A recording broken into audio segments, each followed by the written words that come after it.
Mount Rushmore sits in the Black Hills of South Dakota, land that the United States government illegally seized from the Sioux Nation in 1877 in violation of the Fort Laramie Treaty.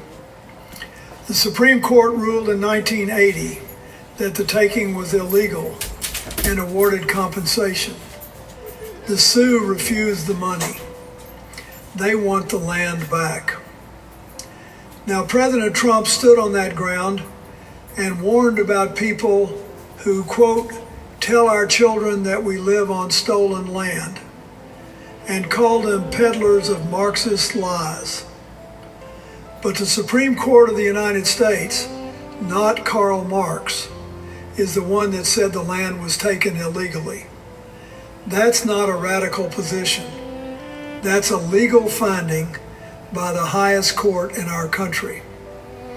And when a president dismisses the rulings of his own Supreme Court as Marxist propaganda while standing on the very ground in question, that should give every American pause. Not because loving your country is wrong. Loving your country is essential.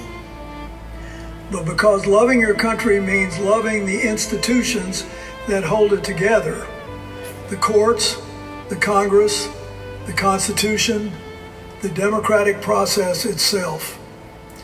And when those institutions become inconvenient, when they issue rulings or produce election results that you don't like, the measure of a leader is whether they respect those institutions anyway.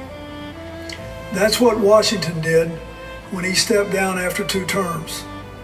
That's what Lincoln did when he preserved the Union under the rule of law. That's what Roosevelt did when he used government to lift people out of poverty without destroying the system that made it possible. Those are the men on that mountain. And the question we should all be asking ourselves, every American, regardless of party, it's whether what we heard last night lives up to what they built.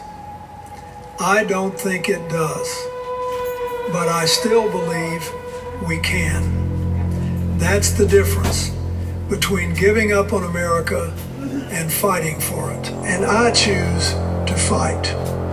Happy 4th of July.